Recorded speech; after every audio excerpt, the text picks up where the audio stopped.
día de hoy tenemos el honor de presentar a una dama que es abogada de profesión. Ella es la señorita Araceli Rabasa Barbosa.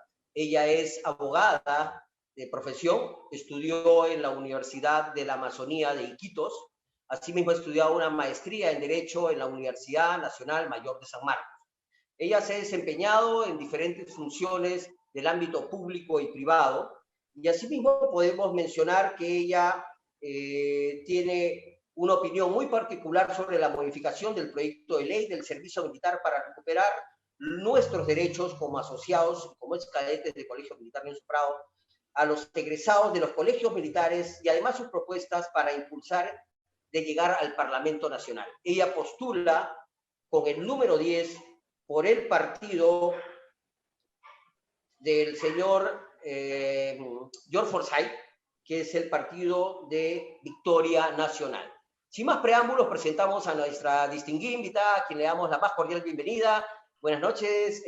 Buenas noches, Enrique. Muchas gracias por permitirme este espacio. Muchas gracias a la asociación por el esfuerzo que realizan para tener un voto informado, para conocer a los candidatos y sobre todo conocer las propuestas, que es lo más importante. Yo quiero dar un saludo desde aquí a todos mis amigos leonciopradinos, porque me considero parte de la familia leonciopradina, ya que mi actual pareja es Promoción 31. Un saludo, un abrazo desde aquí a todos los de la Promoción 31 que me están escuchando, y poder pues exponer, ¿no?, quién es Araceli Rabasa, por qué quiere llegar al Congreso y cuáles son las propuestas.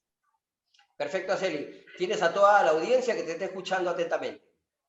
Claro, vamos a empezar por lo que tú acabas de mencionar, que es el tema de la ley 29248, esta ley pues que en la actualidad no está considerando a los egresados del colegio militar como servicio militar, ya que los considera como no acuartelados, y esto hace que hayan perdido una serie de derechos y beneficios que eran importantísimos para ustedes, y además a los cuales tienen derecho, porque efectivamente ustedes hacen una preparación de más de 3 años o de 3 años en el que pueden desarrollar pues esta preparación requerida para tener el estatus de acuartelado y otorgarle los derechos que tiene que tener un licenciado en las Fuerzas Armadas. Es por esto que desde ya mi compromiso con toda la familia leoncio-pradina para hacer pues que esta reivindicación, la vamos a llamar así, a los egresados de los colegios militares se dé de una vez por todas. Yo les quería comentar más bien que estaba analizando el caso y hemos visto que actualmente hay un dictamen que está por debatirse en la Comisión de Defensa, que pretende derogar, como decía, la ley actual, pero que en este dictamen tampoco los han considerado a ustedes, que son los egresados de colegios militares, lo cual me parece totalmente injusto. Desde ya asumo el compromiso, como le decía, hacer una vocera de la familia leonciopradiana y retomarle los derechos a los cuales ustedes, pues, bien lo tienen ganado, ¿no? Quería empezar por ahí, con mi compromiso certero con la familia leonciopradina, y además voy a exponer ahora todas las propuestas o las principales propuestas de Araceli Rabasa y del partido Victoria Nacional, que es un cambio que necesita el país. Y estamos cansados, totalmente cansados, del tema de la corrupción, estamos totalmente cansados de políticos que no nos representan. Vamos a dar paso a una generación nueva que quiere cambiar la manera de hacer política en nuestro país, pero de una manera responsable y segura, que es muy importante. Las polarizaciones no le hacen bien al país, basta ya de polarizaciones y peleas entre el Ejecutivo, el Legislativo, entre izquierdas y derechas. Lo que necesitamos hoy es unirnos como peruanos, unirnos en un solo puño para sacar adelante a nuestro país de esta crisis tanto sanitaria como económica que está devastando a muchas familias. Araceli Rabasa es, como has mencionado, abogada de profesión, con maestría en Derecho Constitucional y más de 15 años al servicio en instituciones públicas. He trabajado en el Poder Judicial, en la PCM, en la reconstrucción con cambios, en el Ministerio de Vivienda y además y sobre todo, muy importante, mi paso como asesora de despachos y de comisiones del Congreso de la República. Esta experiencia dentro de despachos y comisiones me permite a mí, pues, tomar la bandera para postular en estas elecciones y poder llevar un cambio, una nueva política, pero responsable, ya que yo sí sé cómo viabilizar las normas perfectamente, cuál es el camino para obtener resultados, que muchos de los que llegan, pues, están perdidos y no saben, y mientras aprende pasan casi 2 años de gestión y se va al tacho todo este tiempo, ¿no? Entonces, no vamos a caer en populismos, hay que hacer temas responsables. ¿Qué propone Araceli Rabasa y el Partido Victoria Nacional? Yo propongo, por ejemplo, efectivizar la labor del congresista a través de algunas medidas que puedan hacer que él tenga un trabajo más eficiente. Esto es, por ejemplo, el tema del receso parlamentario. El receso parlamentario actual es casi 4 meses. El más largo va desde el 15 de diciembre hasta el 1 de marzo. Un exceso, porque en este tiempo no hay comisiones, no se debate en las comisiones ningún tipo de dictamen, no hay plenos, no se debaten en los plenos, y es tiempo perdido para los ciudadanos. Y es por esto que pienso reducirlo a su mínima expresión y hacer una modificatoria en el artículo 49 del reglamento del Congreso para que efectivamente los congresistas comiencen a trabajar como todos los peruanos. Más allá de eso, tenemos que mirar un poco más y olvidarnos de las leyes declarativas, no porque sean malas, sino porque son ineficaces, son también conocidas como leyes ociosas, son leyes que no tienen ningún efecto, y por ende perdemos mucho tiempo y dinero, porque el tiempo es dinero en horas hombre, en su estudio en comisión, en su debate en el pleno y todo lo que implica, dinero de todos los peruanos finalmente. Entonces queremos modificar el procedimiento para que las leyes declarativas puedan pasar directamente al pleno como una moción y no se tenga que perder tanto tiempo y dinero en su aprobación. Y va a tener el mismo efecto, porque después de ser aprobada la moción va a ser trasladada al Poder Ejecutivo para su priorización, que es lo que hace una ley declarativa hoy. Pero me preguntarán algunos, ¿qué es una ley declarativa? La ley declarativa son las que, por ejemplo, crean los distritos, pero son ineficaces porque los legisladores no tienen facultades para crear distritos. Esto es una tarea propia del Ejecutivo, del Poder Ejecutivo. Es por esto que queremos un cambio sí, pero un cambio responsable. Además, estamos convencidos de que la educación es uno de los pilares fundamentales para sacar adelante a nuestro país. Y en ese entendido, desde Victoria Nacional, queremos reorganizar el tema educativo por regiones de manera descentralizada, según a cada región le corresponda el desarrollo de la currícula, porque ahora tenemos una currícula universal y eso no condice con la realidad del educando. Pero antes de mirar hacia la currícula, que queremos hacer grandes cambios, también debemos pensar en la salud y la alimentación del niño, porque un niño que no está bien alimentado no es capaz de aprender como un niño pues que tiene todo el tema del alimento necesario para que pueda combatir las enfermedades como la anemia, que son tan desastrosas para el desarrollo cerebral. Y por eso nuestro compromiso desde Victoria Nacional para todos nuestros niños, que podamos considerar pues una mejor educación para ellos, ¿no? Ya George Forsyth lo ha dicho el día de hoy, necesitamos, por ejemplo, una superintendencia parecida a la que existe actualmente para universidades, pero para el tema de colegios, porque nadie está supervisando la calidad de la educación de los colegios públicos y privados, y necesitamos efectivamente pues que haya un ente supervisor para poder lograr que nuestros colegios, tanto públicos y privados, estén estandarizados en calidad educativa. Ya va a depender de los papás si optan por uno público o uno privado, pero que no haya diferencias en el tema de calidad educativa. Obviamente, esta fiscalización también va a prever y va a velar por el hecho de que no se hagan costos abusivos, por el hecho de que efectivamente se esté cobrando lo adecuadamente necesario para el desarrollo de la educación de los niños, ¿no? Yo considero desde ya que la educación es una herramienta fundamental para sacar adelante a nuestro país. No sé si tienes alguna pregunta hasta ahí, porque si no va a ser un monólogo, y mejor comenzamos a conversar un poquito, Enrique.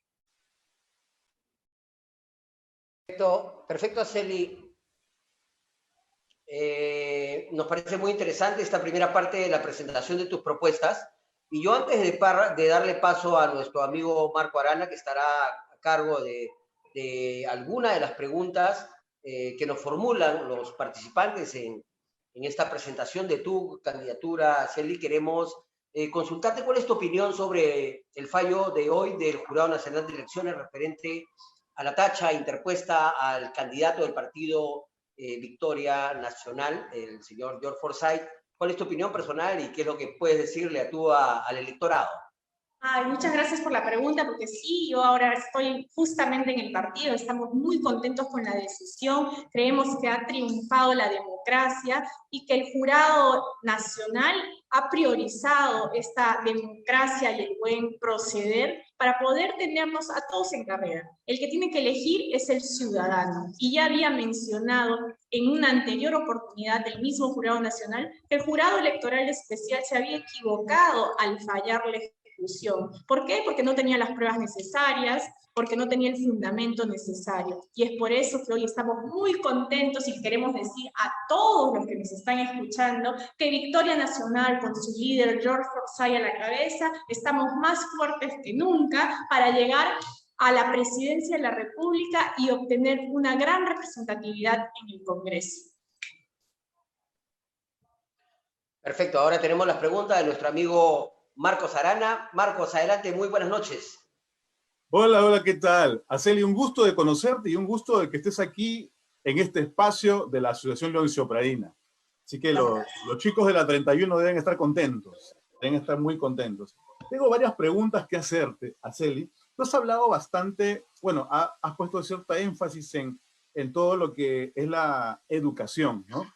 Cuidar que se cobre lo que se debe cobrar por la educación privada, igual que no se abuse en la educación estatal.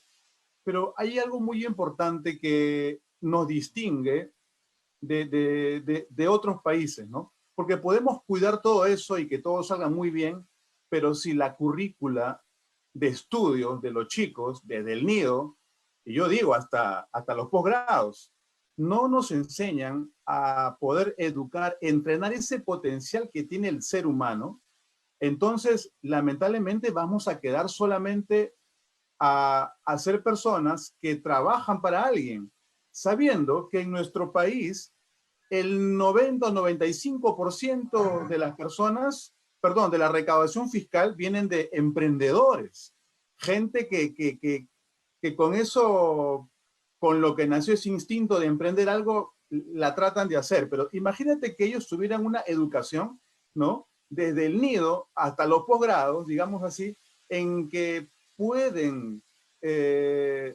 crecer en ese potencial. No estaríamos recaudando lo que estamos recaudando y el sector informal no se llamaría informal porque habría una capacidad tremenda del emprendedor para poder hacer más, ¿no? Siendo más, conociendo más. Y justo en Victoria Nacional hay en el plan de gobierno algo que se llama la educación financiera. Queremos incorporar en la currícula de educación básica en todos sus niveles el tema de educación financiera para, como tú bien mencionas, educar al niño desde pequeño en la actividad financiera y en el emprendimiento, porque lo que necesitamos precisamente para salir de la crisis es más gente emprendiendo, enseñándole a cómo desarrollar los emprendimientos con diversas herramientas donde la tecnología, por ejemplo, juega un rol fundamental. Por eso es que nosotros, por ejemplo, estamos proponiendo no solo el tema de la educación financiera como un acompañamiento en la currícula, sino también las secundarias técnicas o los liceos técnicos que van a permitir en los educandos de secundarias que pues se especialicen en ciertas materias, en ciertos desarrollos técnicos, para que puedan tener un respaldo también al egresar de las secundarias, con un título que les permita, un título técnico evidentemente, que les permita pues ejercer determinada actividad. Lo que comentas, coincido plenamente, y te estoy mencionando que dentro del plan ya lo tenemos como que comprometido para poder desarrollar más emprendedores que vuelven sus conocimientos al desarrollo del país. Por eso también lo que necesitamos es que, por ejemplo, la tramitología para pasar a la formalidad y los beneficios y mecanismos existentes, que son más, digamos, una especie de desincentivo, se le puede llamar, no sigan estando ahí, ¿no? Queremos hacer unas declaraciones simplificadas, queremos hacer que tributar sea accesible y agradable para el ciudadano, y que también le genere beneficios propios, ¿no? Porque si no, no vamos a lograr salir del tema de la informalidad, que es muy importante revertir la brecha existente, ¿no? Genial, genial. Interesante tu respuesta, interesante, y creo que todos aquí, los que están siguiendo esta transmisión, están tomando nota. Desde los Estados Unidos, Cucho Velarde, la 39 promoción, tiene esta pregunta. Dice, ¿tienen algún plan para descentralizar el gobierno y ayudar al desarrollo independiente de las regiones, departamentos, provincias? Y si lo tienen, ¿cómo lo harían? Bien, el tema de descentralización, tenemos que ser claros, ha fracasado en nuestro país. ¿Pero por qué? Porque no se ha acompañado de un plan educativo para nuestras municipalidades y gobiernos locales. Es fundamental que se desarrolle la descentralización, pero que se desarrolle de una manera responsable, enseñándoles a efectivizar el gasto o la ejecución del gasto en estas entidades, porque si tú has podido ver, o si los que me están escuchando han podido ver, la mayoría de municipalidades devuelve su presupuesto sin utilizar en un 40, 50, y muchas veces hasta 60%. O sea, no hay un problema de que no se les transfiera las partidas y el dinero necesario, hay un problema de ejecución en el gasto que no está funcionando. Y es evidente que uno de los factores para que no esté funcionando es el tema del recurso humano. No se ha preparado a la gente, las municipalidades, no hay especialistas que desarrollen la actividad. Por eso es que desde Victoria Nacional lo que pretendemos en un primer momento es crear un ministerio de planificación, y dentro de este ministerio comenzar a agrupar por macroregiones y comenzar a preparar a los funcionarios existentes en las diversas localidades, gobiernos locales, gobiernos regionales, para que puedan desarrollar con mayor eficiencia y puedan lograr, por supuesto, con mayor eficiencia el gasto y la ejecución de sus obras y sus proyectos. Excelente. Tengo otra pregunta aquí de Ricardo Palacios. ¿Qué opina la candidata sobre la situación de inseguridad y qué propone Victoria Nacional sobre los extranjeros que cometen delitos en nuestro país? Bien, ya lo ha dicho el candidato presidente y hoy te lo recuerda Sergio Rabasa, la número 10 del Partido de las Campanas, que no vamos a permitir que nuestras fronteras sigan dejando ingresar a delincuentes, porque nuestro país es un país solidario, es un país amigable, pero no vamos a permitir que en nuestra casa vengan a delinquir de otros países, cualquiera que sea la nacionalidad. Extranjero que delinque en el Perú va a ser expulsado inmediatamente sin opción a retorno. Eso es lo que corresponde. Y para ello hay que sacar a las Fuerzas Armadas a coberturar nuestras fronteras para poder tener una mejor vigilancia de este tema, ¿no? No basta ahí, la lucha contra la violencia y la inseguridad es una lucha en la que primordialmente tenemos que integrar los sistemas. Hay que reforzar la policía, si bien es cierto, pero sin embargo hay que integrar los sistemas. Por ejemplo, la seguridad ciudadana a través de los serenazgos trabaja de manera desarticulada con el ente de la Policía Nacional e inclusive entre distritos no están interconectados. Ahí hay que crear un sistema unificado Vuelvo a repetir, el tema de la digitalización es importantísima. Podemos crear una app en la que, por ejemplo, se pueda desarrollar una plataforma única y todo el sistema de seguridad, o sea, la policía, las Fuerzas Armadas y además los serenazgos y la ciudadanía, porque esto tiene que ser un trabajo en conjunto para todos ganar a la delincuencia, tengan que estar articulados. Y en eso, pues, la tecnología va a ayudar muchísimo, con cámaras que puedan detectar con reconocimiento facial a los delincuentes, con el tema de que yo, por ejemplo, desde mi celular como ciudadana puedo reportar un crimen inmediatamente, y el serenazgo, que va a ser la persona que está más cerca, puede también estar en el momento y en la acción para que puedan detener este tipo de delincuentes, seguido de una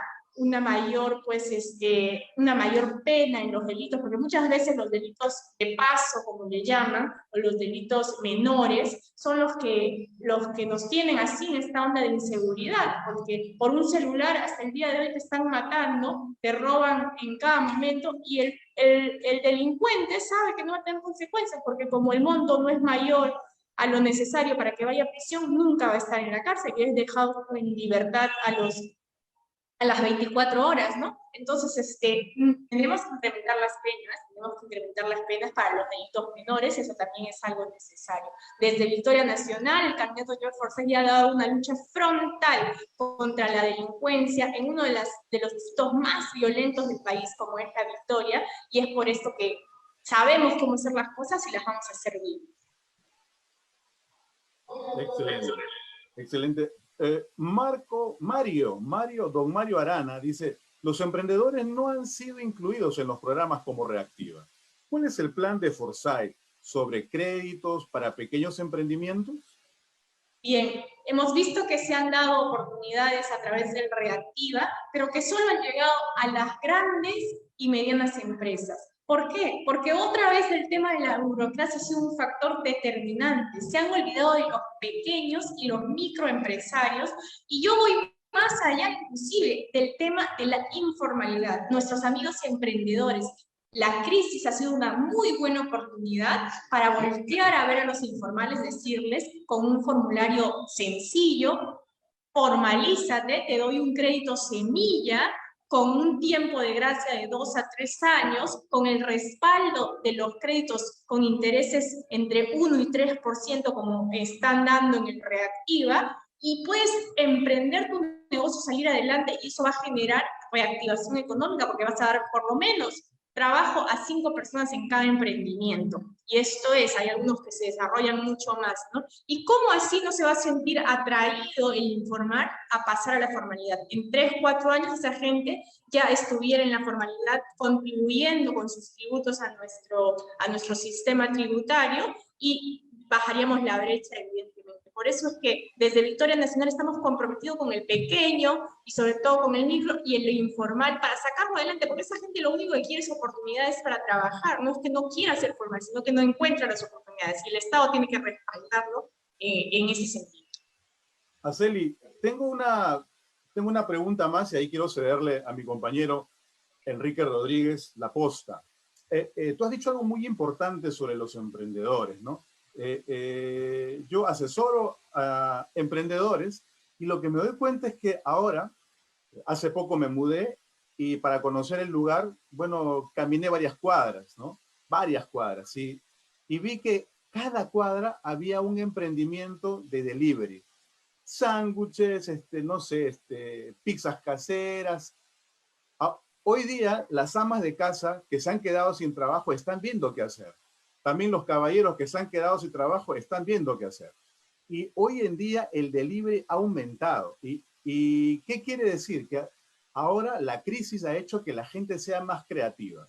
Hay personas, hay chicas que se han quedado sin trabajo, chicas profesionales, como tú inclusive, pero que se han quedado sin trabajo, y de repente les encanta hacer postres y están vendiendo postres por deliveries, y la gente está siendo mucho más creativa. Sería bueno que nos puedas decir qué más pueden hacer por los emprendedores como ellos, o sea, los emprendedores nuevos de esta pandemia, digamos, los emprendedores del 2020, del 2021, los emprendedores del COVID-19 que han salido en este tiempo. Y efectivamente los peruanos somos inteligentísimos, somos bien hábiles y no nos quedamos sentados ante una crisis, sino que ponemos el hombro, somos súper trabajadores. Como tú has mencionado, las mujeres y las mamás somos súper aguerridas, pero los peruanos en general siempre buscamos salir adelante y mejorar nuestra calidad de vida. Y eso es un potencial que hay que respaldar. Desde Victoria Nacional lo que necesitamos hacer es, uno, darle cursos formativos, aprovechando el tema de la digitalización de manera virtual, completamente gratis, para que puedan ellos a través de una plataforma que se puede llamar la plataforma del emprendimiento, interconectarse en un primer momento, comparar experiencias y vivencias y darles charlas de cómo proceder y cómo llevar a cabo su emprendimiento. Este es un primer paso, pero el siguiente paso es súper importante, como te decía, el reactivo para los emprendedores, darles un pequeño capital semilla respaldado por el Estado, que tenga pues definitivamente intereses a poco costo y que tenga un periodo de gracia aprovechando la crisis y la pandemia para que ellos puedan caminar en su emprendimiento. Está comprobado que más o menos tarda entre 1 a 3 años, dependiendo del rubro, poder sacar adelante un emprendimiento y hay que darle esa oportunidad. Y facilitándole también la tramitología, porque la burocracia es algo que no nos deja avanzar en el país, tenemos que ser más ágiles, hay que aprovechar los sistemas tecnológicos para hacer que a un clic tú puedas estar formalizándote en materia registral, por ejemplo, a un clic tengas que estar activando tu RUC en un tema tributario a través de la SUNAT, y que no sea tan engorroso. Inclusive para mí, te soy sincera que soy una profesional, que he trabajado en el Estado, se me complica muchas veces hacer mis declaraciones juradas anuales y tengo que buscar asesoramiento en contadores o personas que trabajan en el rubro. No debería ser así, eso debería ser un sistema amigable que te lleve, pues, que te invite, ¿no?, a tributar, no como ahora, que es un sistema tributario en el que más bien satanizan al formal, ¿no? Como decía, en el país las reglas están dadas para que tú, en vez de que quieras ser formal, te vuelvas informal. Debemos buscar beneficios, pero beneficios que realmente ayuden a sacar adelante los emprendimientos. Tenemos que ser conscientes, por ejemplo, de que los beneficios deben estar a mientras más ganas, mayores beneficios, mientras más aportes al país, porque mientras más ganas, más vas a aportar al país, mayores beneficios. Y esa debe ser la temática y no a la inversa. Acá los beneficios que se dan están pensando en dejarte pequeño, o sea, hay beneficios que no te invitan a crecer, ¿no? Y debe ser al revés, debemos invertir la pirámide.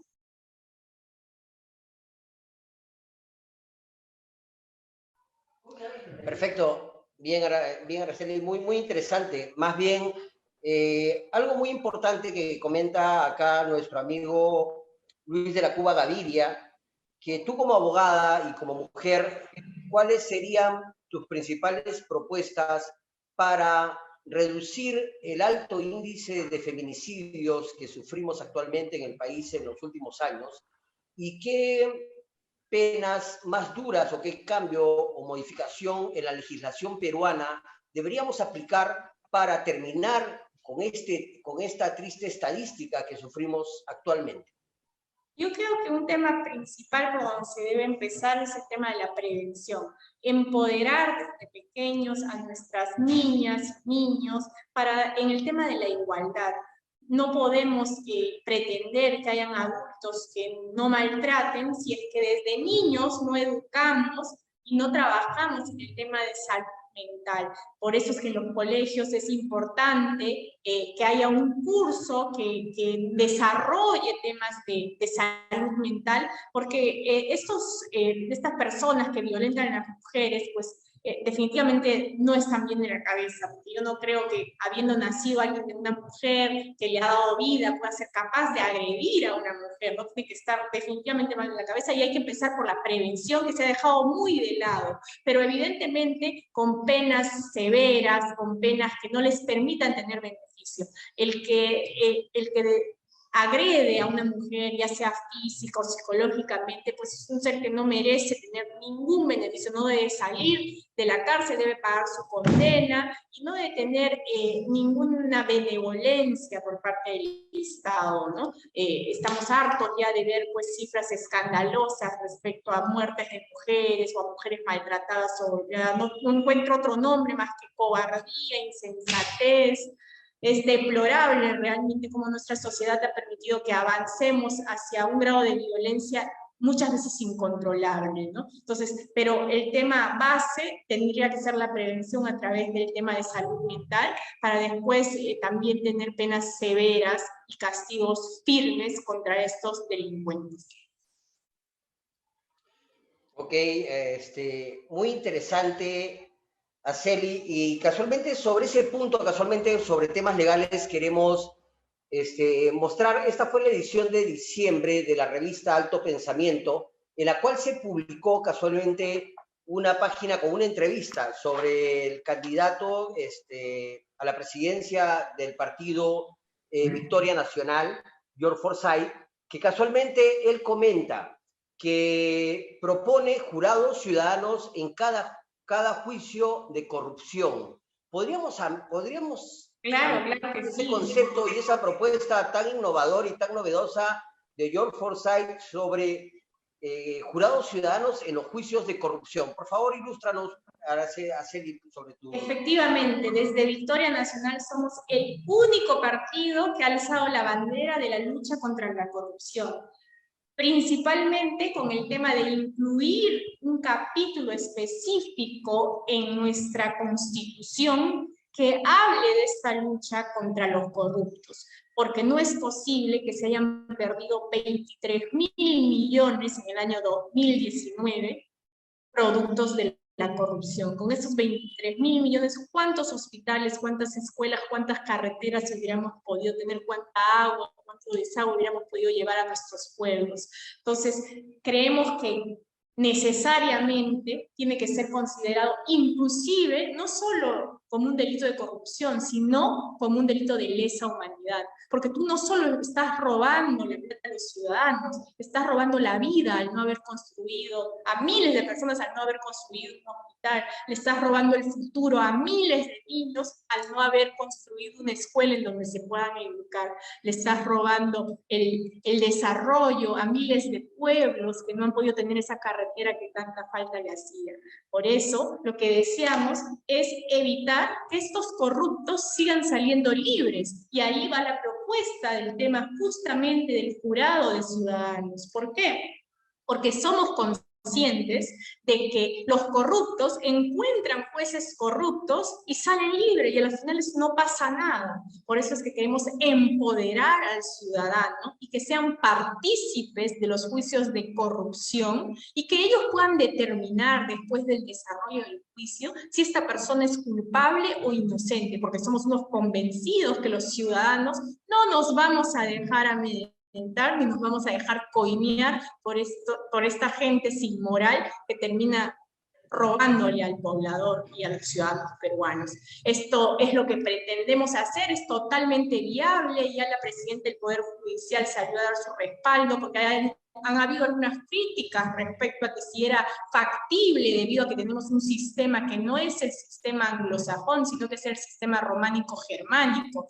Pero sin embargo, en países con nuestro mismo sistema jurídico, como son Italia, Argentina, España, existen para ciertos juicios, para determinados juicios, el tema del jurado de ciudadanos. Entonces, no pasa por un tema del sistema jurídico en el que nos encontramos, pasa por un tema, por una modificación al Código de Procedimientos Penales para que se incorpore, así como se ha incorporado la oralidad, por ejemplo, en determinados juicios, en los juicios penales que antes no existían, porque todo era a través de documentos, y la oralidad es propio también del derecho anglosajón, así se puede incorporar también el tema del jurado de ciudadanos. Perfecto. Damos paso a nuestro amigo Marco Andrade. Marco, por favor, con las preguntas de nuestros participantes en esta interesante presentación de nuestra amiga Araceli Barbosa, que se encuentra candidata al Congreso de la República. Excelente, gracias Enrique. Araceli, ¿y qué le podrías decir desde tu misma esencia, desde tu ser. Yo sé que nos han pasado tu currículum, tus estudios, tu experiencia. O sea, nos han pasado tu hacer y todos los logros que has tenido. Pero hoy en día las personas quieren conocer a la persona en sí, ¿no? ¿Qué de tu formación, los valores que te dieron tus padres, qué es lo que has aprendido, cómo has luchado, todas esas fortalezas, esos talentos que tienes para ponerlos en servicio de tu país? Que nos cuentes un poquito más de ti, por favor. Les voy a contar mi historia, que es lo que pretendo que les dé también cierta oportunidad a las personas que pasan por lo que yo he pasado. Yo soy una persona que ha salido desde muy abajo y con mucho esfuerzo. Mi madre ha sido madre soltera, que con mucho esfuerzo nos enseñó desde pequeños el tema del trabajo, por ejemplo, en la honradez, que el trabajo dignifica, que el trabajo, cualquiera que sea, es dignificante para el hombre. Y desde ahí, ya yo desde pequeña he colaborado con la economía de mi hogar a través de diversas actividades de emprendimientos, desde hacer queques, desde hacer cupcakes, desde ponerme, no sé, a vender rifas, determinadas cosas en la escuela, por ejemplo, para colaborar a la economía del hogar. La honradez de por medio ha sido algo fundamental en mi desarrollo y la confianza y el respaldo de mi familia, que si bien ha sido una familia disfuncional porque no he tenido papá, he sido un padre ausente, el hecho de que las mujeres en mi casa seamos la fortaleza, porque era un evidente matriarcado entre mi abuela, mi madre, mi hermano, que era el único que no era mujer, y yo, hemos desarrollado pues esa fortaleza del peruano que trata de salir adelante. Yo encontré en la educación, por ejemplo, un importante pilar para salir precisamente del subdesarrollo, de la pobreza, con mucho esfuerzo, algo que yo recuerdo mucho que mi madre me decía siempre: el que estudia triunfa, el que estudia triunfa y el que estudia triunfa. Y efectivamente, el poder estudiar, poder querer siempre estar a la vanguardia en los estudios y seguir progresando en diversas actividades que me han tocado desarrollar, me han permitido a mí poder seguir creciendo como persona, como profesional. Yo soy madre, además, desde muy joven. Tengo 2 hijas, una de 23 años, que estoy muy orgullosa de ella, está por egresar de Derecho justamente en este semestre, una chica emprendedora también, con muchas capacidades, y estoy sumamente orgullosa de ella. Y tengo una pequeña de 2 años, que es con la alegría de nuestra casa, de la vida, ¿no? Entonces, tenemos pues una formación desde pequeños en que el emprendimiento, el trabajo duro y el esfuerzo dan sus resultados. Y este modo de ver la vida, aunado a los valores que debemos tener, sobre todo en el tema de honradez y veracidad, es que me han permitido a mí llegar a todos los puestos en los que he podido estar. Yo he sido asesora de la PCM, asesora de despachos congresales, asesora de comisiones, asesorando también a la Autoridad de Reconstrucción con Cambios en temas parlamentarios, estando a cargo también de la asesoría de la Dirección Ejecutiva de diversos programas del Ministerio de Vivienda. Entonces, esta experiencia tan enriquecedora en mi larga trayectoria me han podido a mí dar un voto confiado en postular en esta elección, porque no voy a llegar a mentir, no voy a llegar a improvisar, no voy a llegar a aprender, ni siquiera voy a llegar a ejecutar los proyectos y las propuestas que tengo de manera viable, porque sé cómo hacerlo. Necesitamos un cambio en el país, sí, pero necesitamos un cambio responsable, un cambio seguro, con personas capaces de desarrollarlo. Y en mí, en Araceli Rabasa, vas a encontrar ese gran cambio, con un sentido de la sensibilidad humana, que es lo que tanto necesitamos. Excelente, Araceli, excelente. Tengo una pregunta aquí sobre tus propuestas exactas de llegar al Congreso, pero también me dicen qué puede hacer un congresista y qué no puede hacer. Tú que has trabajado allí, has sido asesora, porque hay muchos que entran diciendo que van a hacer muchas cosas, que van a ejecutar muchas cosas, le prometen mucho al pueblo, y como el pueblo tampoco sabe exactamente qué tiene que, mejor dicho, no sabe ni siquiera a veces qué es legislar y qué no es legislar. Quisiéramos que en esta parte nos puedas ilustrar un poco y decir qué sí Araceli puede hacer como congresista y si se compromete a eso y qué no puede hacer. Por supuesto, hay que empezar por el tema de cuáles son las funciones de un congresista. Un congresista tiene 3 funciones. La primera de ellas es legislar. Legislar significa promover proyectos legislativos que puedan desarrollar el país, pero tiene una limitante dentro de ese desarrollo de proyectos, que es que no generen iniciativa de gasto público. Es por eso que muchos de las leyes, inclusive como ustedes habrán podido escuchar, la ley de la ONP, la propia ley del CAS, que ha derogado el CAS, son declaradas inconstitucionales, porque nosotros los congresistas no podemos generar gasto público. Y por ahí iba un poco al principio de mi exposición, mencionando las leyes declarativas. Un congresista, al verse limitado de esta manera mediante ley, porque no puede crear una desestabilización económica en el país, se entiende que la economía la maneja el Poder Ejecutivo, entonces no puede crear mayor gasto al Estado. Y las leyes declarativas lo que hacen precisamente son poner en manifiesto un poco, o de hacerle un llamado de atención al Ejecutivo en determinadas acciones o en determinadas cosas que necesitamos desde el legislativo que le presten atención. Por ejemplo, la creación de una carretera, un colegio, un hospital, no son cosas que puede hacer un legislador. Pero a través de las leyes declarativas, lo que tratan de hacer es hacer un llamado de atención y decirle, oye, tú ejecutivo, mira, necesito que salga ese proyecto porque la gente lo necesita. Sí, pero ese no es el camino, ya lo dije al principio, porque no tiene ningún efecto. El camino es inicialmente tratar de trabajar de la mano con el ejecutivo y llegar a consensos, pero el camino más rápido sería a través de una moción que causaría el mismo efecto. Entonces hay que partir de ese hecho. Los congresistas pueden presentar proyectos de ley, pero no pueden tener iniciativa de gasto. Y eso, ojito, ojito, ahí los que me están escuchando, porque hay muchos que prometen, sí, que van a hacer colegios, que van a hacer carreteras, que van a traer agua, desagüe, no, hay que hacer esa diferenciación. Luego, otra de las funciones del parlamentario es el tema de la fiscalización, y en su labor fiscalizadora, sí, pues, están ellos llamados a vigilar la ejecución del gasto público. Y esto no es otra cosa que ver que el Ejecutivo, o sea, el presidente, sus ministros, los gobiernos locales, los gobiernos regionales, estén cumpliendo con el mandato legal que les da la norma para desarrollar su actividad económica. Esto es, si tú en la partida de la ley presupuestaria le das, por poner un número, 1 millón de soles al Ministerio de Educación, tú tienes que ver que efectivamente ese 1 millón de soles se haya gastado en lo que han dicho que se iba a gastar y no se puede gastar en otra cosa. Y esa es la fiscalización en múltiples temas, ¿no?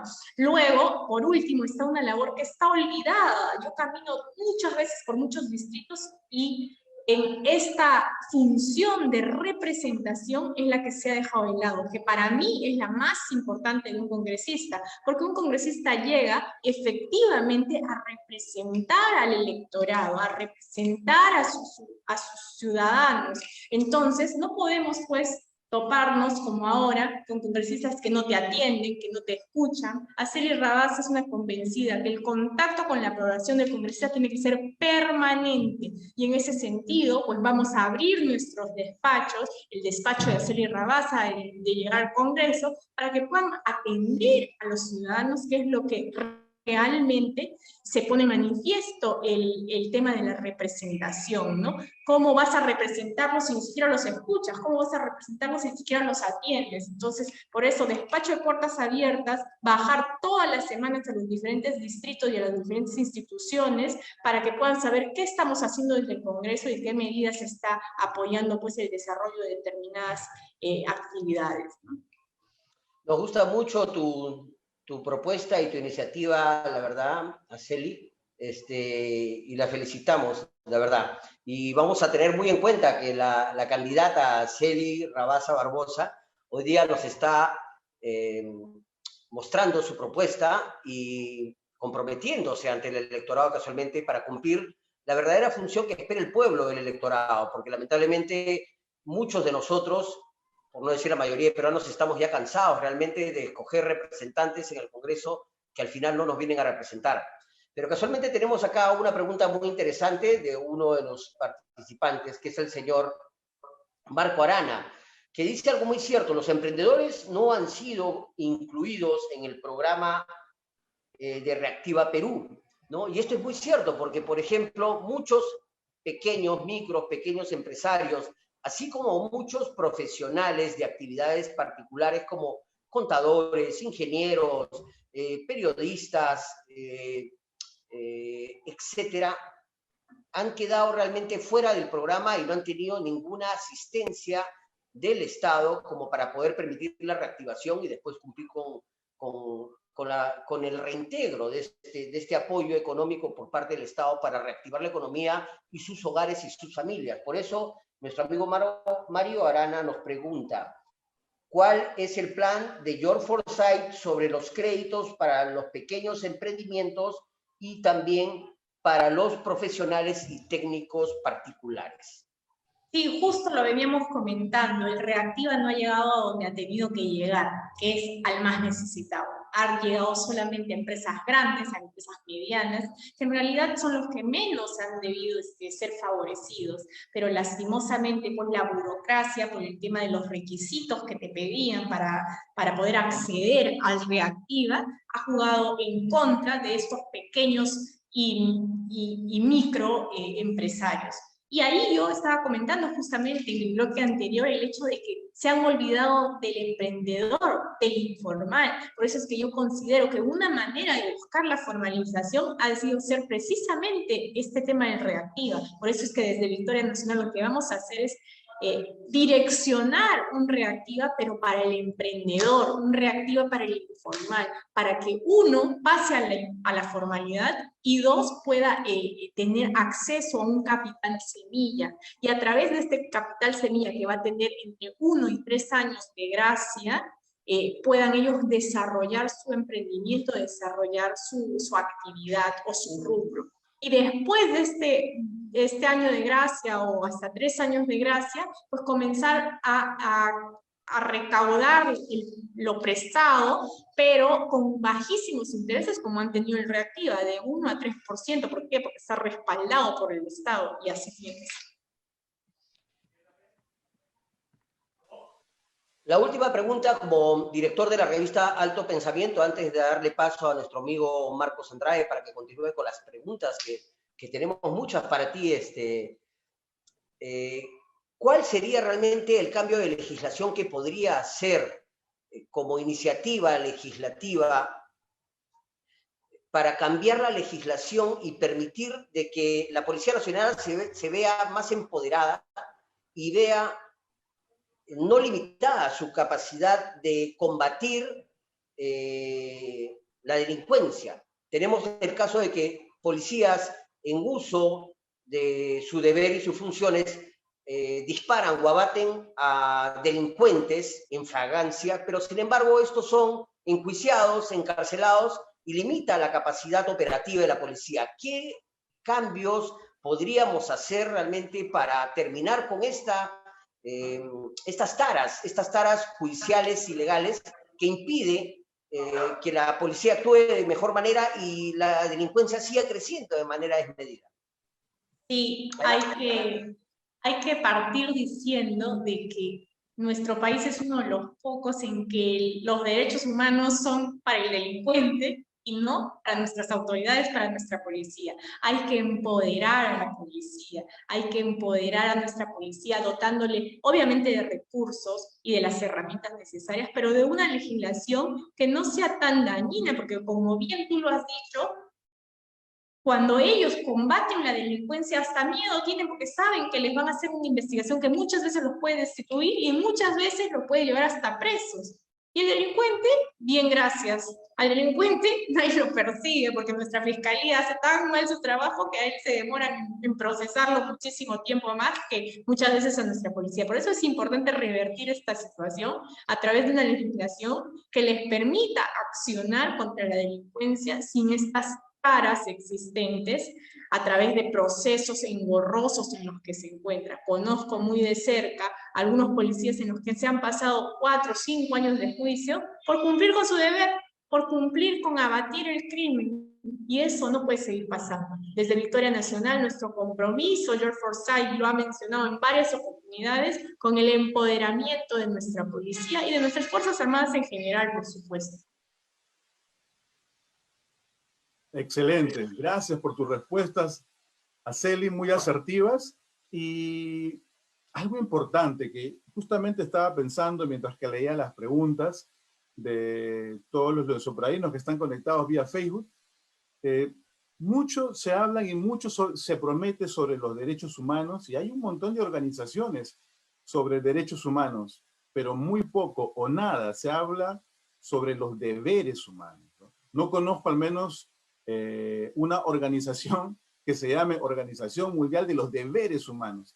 Estamos tan concentrados los seres humanos en esperar que hagan algo por nosotros, que siempre seamos primero nosotros, segundo nosotros y tercero también nosotros, por si acaso. Que nos olvidamos de que este país se construye a través de gente que quiere hacer algo por los demás, ¿no? Que ya logró de repente algo por su familia, pero quiere hacer algo por los demás. Un país, una nación se concibe así. Y es más o menos la cultura de los países nórdicos actualmente. Pero ¿cómo la propuesta tuya personal, una mujer emprendedora que ha salido de abajo, que tiene 2 hijas, que se llevan como 20 años. 21 años, ¿no? Una que ya está por salir de la universidad y otra que, bueno, ya corre, ya camina, ya habla bien, seguro. Y con toda esa vivencia, con toda esa experiencia, ¿qué nos puede decir Araceli de cómo tú vas a vivir el deber que tienes para con el pueblo peruano, desde tu curul? Bien, tenemos que partir, es muy cierto el hecho que tú mencionas, y ya bien lo decía, hay derechos humanos, pero para los delincuentes, para los que cumplen con la ley, no hay derechos humanos, no se le premia. Acá es como una suerte de que estamos premiando al que hace mal, protegiéndolo, velando, salvaguardando sus derechos al mínimo detalle, cuando no estamos premiando al que deberíamos premiar, que es el que sí cumple con la ley. Inclusive yo te comento, ahora que me haces acordar el hecho de que, por ejemplo, tú sabías que en el tema de las fases de vacunación, en la segunda fase están los privados de su libertad. Eso quiere decir que, por ejemplo, los que están presos por feminicidio van a recibir primero la vacuna antes que la familia de su víctima. Porque en la tercera fase recién están las personas en general entre 18 y 59 años, ¿no? Entonces, me parece totalmente absurdo. O sea, yo digo que sí, hay que darle la vacuna a todo el mundo, pero la priorización la debe tener la gente que sí cumple con la ley. La priorización la debe tener la gente que pues se emprende cada día y que quiere sacar adelante este país. No lo pueden tener los delincuentes, es imposible. Y desde ese punto de vista hay que empezar diciendo de que el tema de la formación y la educación cívica, por ejemplo, en los colegios, que se ha dejado de lado, es algo que tiene que retomar, que se tiene que regresar, y la currícula pues tiene que ser modificada en ese sentido, porque desde pequeños debemos entender que tenemos derechos, pero que también tenemos obligaciones y que tenemos que aprender a respetar la autoridad y a respetar los derechos de los demás, pero nuestros deberes por delante. Porque tú, para acceder a tener un derecho, primero debes cumplir con un deber. Y desde esa premisa es que vamos a direccionar un cambio mejor para nuestro país, un cambio que lleve a darnos mejores ciudadanos, ¿no? ¿Qué es lo que todos anhelamos como peruanos realmente? Sí, tengo una pregunta aquí, y gracias por esa respuesta. ¿Cómo fortalecer el Poder Judicial? Hoy en día los medios de comunicación más vistos dicen que prácticamente hay un control sobre los poderes del Estado, ¿no? Para favorecer a unos cuantos. ¿Cómo hacer un poder judicial en verdad que la justicia sea justa, valga la redundancia? Y pues justicia que tarda no es justicia, y en el Perú los juicios que se suponen en el papel o en los códigos deberían demorar máximo 6, 8 meses, terminan siendo de 3, 4, 5 años. Un juicio de alimentos, por ejemplo, que es algo tan necesario para nuestros menores, demora 1, 2, 3 años, y ese tiempo el niño no comió, no durmió, no se vistió, no, imposible, ¿no? Lo que tenemos que hacer inicialmente, considero yo, es hacer un esfuerzo desde el Ejecutivo para dotar de herramientas digitales al Poder Judicial, para que los procesos se puedan agilizar, porque como decía, justicia que tarda no es justicia. Entonces hay que empezar, y eso va a tener como consecuencia la transparencia de los procesos, por ejemplo, y va a evitar justamente los temas de corrupción, los temas de dilatación innecesaria que muchas veces vemos en los juicios y en los procesos, ¿no? Entonces, la digitalización va a permitir que esa transparencia pues pueda estar alineada y que a la vez haya una mejor celeridad en los procesos. Es a lo que queremos aportar, lo que queremos llegar desde nuestra curul. El 28 de julio vamos a trabajar un esfuerzo conjunto con George Rosaya a la presidencia para tener un poder judicial célere, efectivo y que represente los intereses de los peruanos, evidentemente. Excelente. Ahora vamos a hacer un ejercicio mental. Ya es 28 de julio, ya han juramentado y ya en agosto ustedes ya están trabajando. Pero resulta que hay un número de congresistas, ¿verdad? Para que una ley pueda salir, para que haya, para que se pueda promulgar una ley y todo lo demás, tiene que haber un consenso. Y algo que yo escuché en una entrevista que le hizo Beto Ortiz a George Forsyth, y él siempre respondía, ¿no? Tenemos gente de todos lados, ¿no? Siempre su palabra era consenso, consenso, consenso. ¿Cómo va a consensuar con las demás bancadas el partido Victoria Nacional? Es evidente que vamos a llegar con un Congreso fracturado, con muchas tiendas políticas. La estadística te dice que entre 5 o 7 más o menos bancadas van a haber, y tenemos que aprender a mirar precisamente el tema del consenso como algo necesario. No podemos seguir perdiendo tiempo en peleas injustas, innecesarias, o enfrentamientos entre el Poder Ejecutivo y el Poder Legislativo. ¿Cuál es nuestra estrategia? Precisamente nuestra estrategia es hacer que, como nosotros somos un partido que no estamos sesgados por ideologías, estamos en el centro y este centro tiene que ser el ciudadano, pues vamos a lograr buscar puntos medios, porque tenemos que aprender a llegar a acuerdos a través de puntos medios. Ya estamos cansados de las izquierdas radicales que nos pueden llevar al fracaso, que ya hemos visto en muchos países extranjeros, o de las derechas sumamente conservadoras que tampoco son el camino del cambio. Necesitamos un cambio, como mencionaba, seguro y responsable, que nos permita seguir avanzando como país, y en Victoria Nacional, con su nueva generación, con gente nueva, con propuestas nuevas y con personas capacitadas, lo vamos a lograr. Excelente. Muchas gracias, Araceli. Queremos dedicar este tiempo para que tú nos des un último mensaje. Digamos que ya faltan, como si faltaran algunos días nomás para las elecciones. ¿Qué le dirías al electorado? A esas mujeres, jóvenes como tu hija, ¿no? Que están en sus 20s, que están tratando de esforzarse, ¿no? A esas madres solteras que tienen hijas de repente de la edad de la menor que la tuya, a esas familias que de repente también carecieron de una familia, pues no fueron una familia funcional. Esas personas te están oyendo a través de muchos de los leonciopradinos que estamos viendo. ¿Y qué le podrías decir al leonciopradino también? Al leonciopradino que es papá, al leonciopradino que es abuelo, porque hay promociones, un montón de promociones. ¿Qué le puedes decir al leonciopradino que acaba de salir del colegio y está postulando en la universidad, o ya está en la universidad, o es un profesional que recién está iniciando? Ese es el público que tienes tú en este momento y que quiere escuchar tu corazón para saber si ese día puede confiar en ti?